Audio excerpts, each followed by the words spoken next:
नमस्ते, मेरा नाम प्रकाश सती है। आज हम गीता की शुरुआत करेंगे।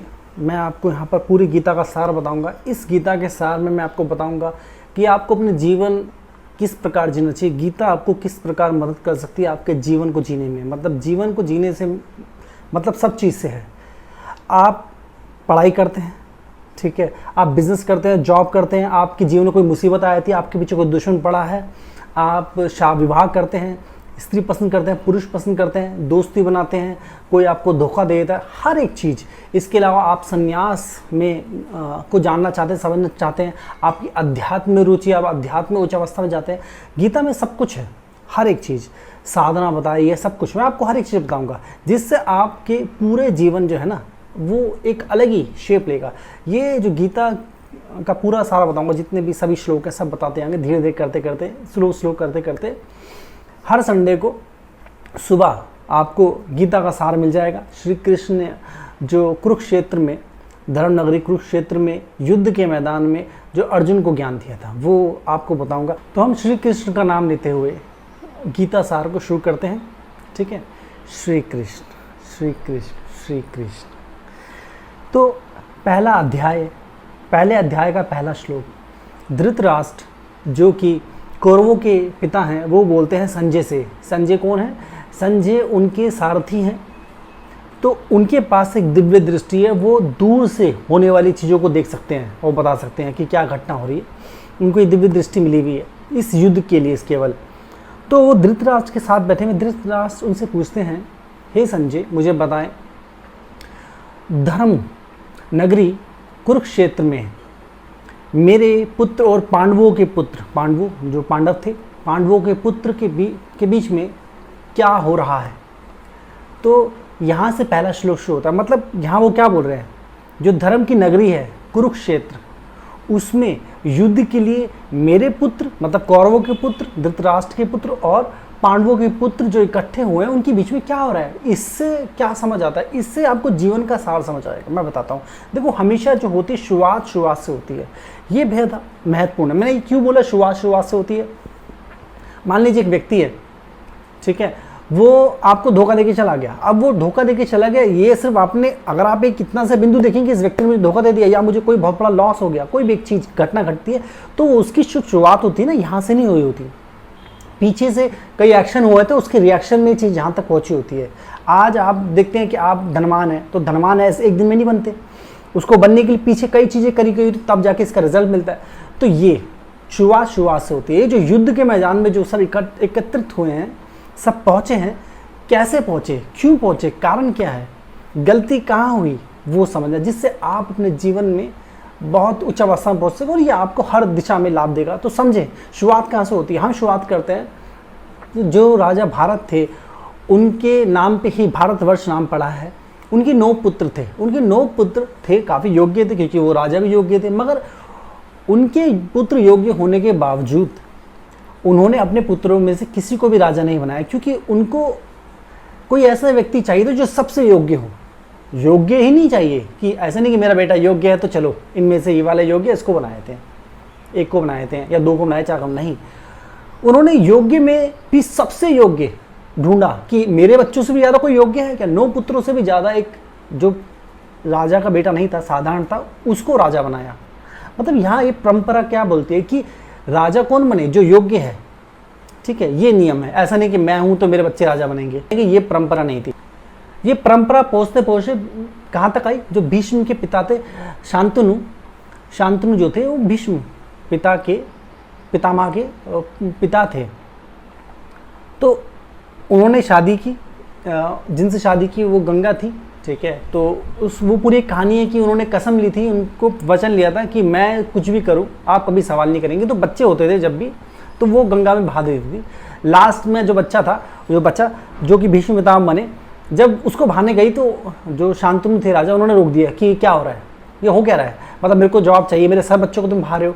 तो उन्होंने बोला ये जो थे इन्होंने पुराने जन्म में कई पाप किए थे, गलती हो गई थी इनसे, वो गलती के लिए उद्धार की, बहुत लंबी स्टोरी है, मैं शॉर्टकट में बता रहा हूँ।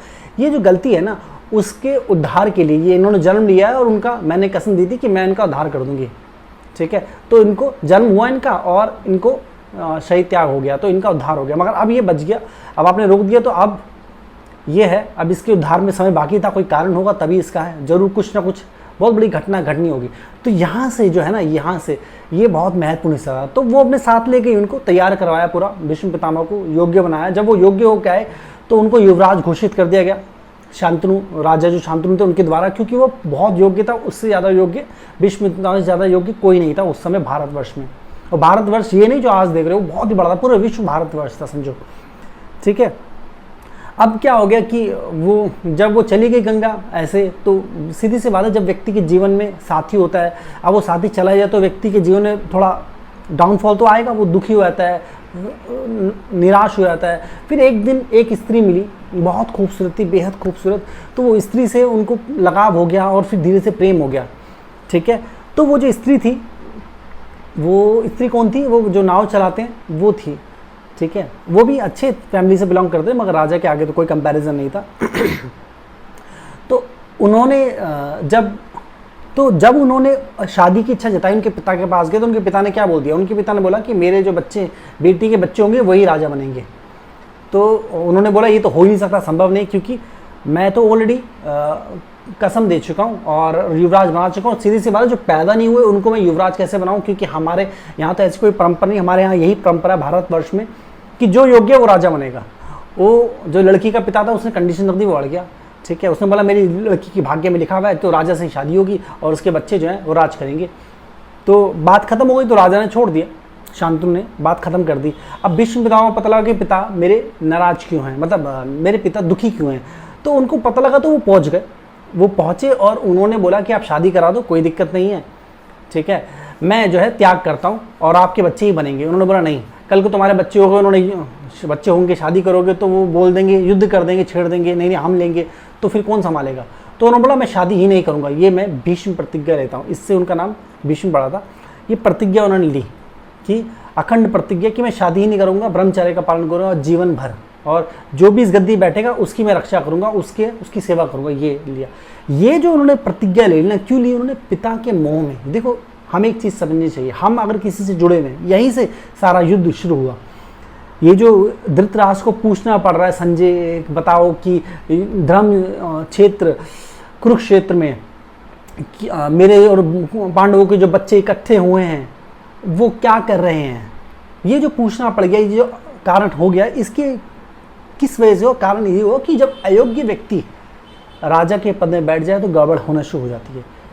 ये बहुत महत्वपूर्ण है कि हमारा एक डिसीजन, मतलब जो भीष्म पितामह थे उन्होंने एक फैसला लिया पिता के मोह में, पिता के प्यार में, उस टाइम पे ले लिया, जोश था। क्योंकि जब हम जवान होते हैं हमारे अंदर बहुत जोश होता है, ये चीज़ समझो। जब हम जवान होते हैं ना तो हमारे अंदर बहुत जोश होता है, हमारे अंदर शक्ति होती है, बड़ा जोश होता है। मगर जब समझ आती है, जब मैच्योरिटी आती है तो पता लगता है वो बड़ी गलती हो गई। तो मैक्सिमम लोग ऐसी बहुत सारी चीज़ों पर रिग्रेट करते हैं जो उन्होंने अपने कहाँ करी होती है, पहले जवानी में की होती है या बचपन में की होती है, उस पर रिग्रेट करते हैं। ये बहुत बड़ा पाप हो गया, अगर मैं काश वापस जा पाता तो ये ना करता। मगर आज हम जब समझाते हैं तो जो कम एज के टीनेज होते हैं, या मतलब जो 13 साल से लगभग 18-19 साल के आसपास होते हैं, और उसके बाद 30 साल के अंदर अंदर, वो उनको लगता है कि नहीं ये सब बेकार बात है, हम जो बोल रहे हैं वही सही है। एक व्यक्ति जिसने उम्र देखी है, एक व्यक्ति जिसने अनुभव किया, एक व्यक्ति जिसने सालों साल साधना की, वो बहुत अच्छा देख की दृष्टि और देख के बता सकते हैं। आज अगर अपने जीवन में आप सही फैसला लो तो आपका ही नहीं, आपके परिवार का ही नहीं, पुरुषों का जीवन सुधर जाएगा। तो यहाँ पर वही हुआ, जो प्रतिज्ञा ली गई ना, बस उसी ने सारी गड़बड़ कर दी कि प्रतिज्ञा ले ली, अब तो कभी विवाह कर नहीं सकते चाहे कुछ हो जाए। तो शादी हुई राजा शांतनु की, ठीक है, उनके बच्चे हुए और बच्चे बड़े हो गए, राजा शांतनु शरीर त्याग कर गए। अब क्या होना था, बच्चे कमज़ोर थे, वो मर गए। ऑफकोर्स बच्चे इस अवस्था में पैदा होंगे तो कमजोरी होंगे, मर गए वो, ठीक है। अब क्या करा जाए, बीवी भी आ गई, उनकी शादी भी हो चुकी है, उनके बच्चों की शादी भी हो गई है, मगर कोई बच्चा नहीं है। तो ये जो है ना, यहाँ पर हो गया सारा गड़बड़ कि सब सिस्टम। अब उन्होंने बोला भीष्म पितामह को, आप शादी कर लो, ये जो लड़की है इनसे शादी कर लो, ठीक है, और आप बच्चे पैदा करो, चलाओ वंश। उन्होंने बोला नहीं, मैंने तो प्रतिज्ञा ली है। बस ये जो प्रतिज्ञा हम जोश में ले लेते हैं, तो ये ही समझना है कि कोई भी चीज़ जब हमारे अंदर जोश होती है, ऊर्जा होती है, तो उस ऊर्जा के साथ, उस जोश के साथ जल्दीबाजी में ध्यान रहे, जीवन का एक सार समझे। जो आज चीज़ अच्छी लग रही है, जो आज चीज़ सही लग रही है, जरूर नहीं कि वो हमेशा सही लगेगी। जो आज आपको सही लग रहा है, आप बोलते हो यही सही है, मैं यही करूँगा, मैंने इसको छोड़ दिया है, छोड़ ही दिया है, अब चाहे कुछ कर ले, पत्थर की लकीर खिंच गई है, मैंने कसम ले ली है। आज हो सकता है आज आप बड़े खुश हो किसी चीज़ को छोड़ के, या कोई चीज़ अपना के, मान लीजिए कोई चीज़ आप बोल रहे मैंने तो पकड़ लिया, अब चाहे कुछ कर लो, तुम लड़ लो।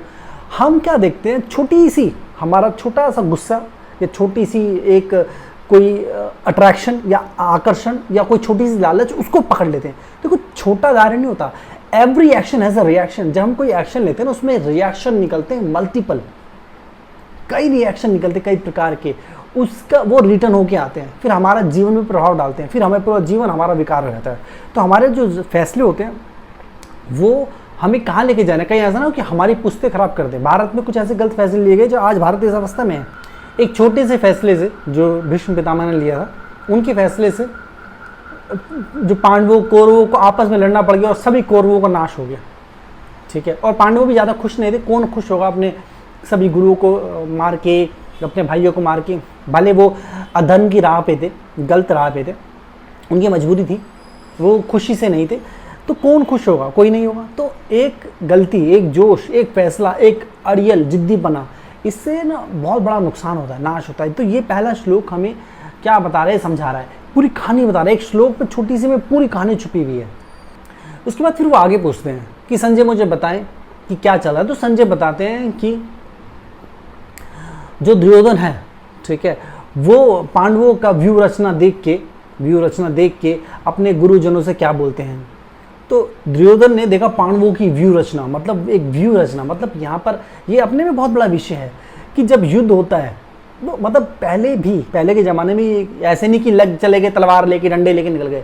युद्ध जब होता है ना, तो ये एक ऐसा विषय है, बताता है कि हम खाली अगर युद्ध को देखें तो जब हम युद्ध करते हैं, हो सकता है हम आज कमज़ोर दिख रहे हो, मगर अगर हम सही प्रकार से सही डिसीजन लें, उसमें सही स्ट्रेटजी का पालन करें, सही तरीके से चीज़ों को देखें बारीकी से, तो हमारा जीवन कैसे रूपांतरित होता है। तो इस विषय पे हम अगले इतवार को आगे बढ़ेंगे कि क्या है, ठीक है। तो आज के लिए मैं बोलूँगा इतना, आपको समझ आया। ये जो थे पहले सूत्र से गीता का पहला अध्याय का पहला श्लोक मैंने आपको बता दिया, ठीक है। हम दूसरे श्लोक से और फिर तेज़ी से जाएंगे और फिर वहाँ से शुरू करेंगे जहाँ से श्री कृष्ण बता रहे हैं, ठीक है। तो मैं उम्मीद करता हूँ आपको समझ आए, अपने जीवन को रूपांतरित होने दें।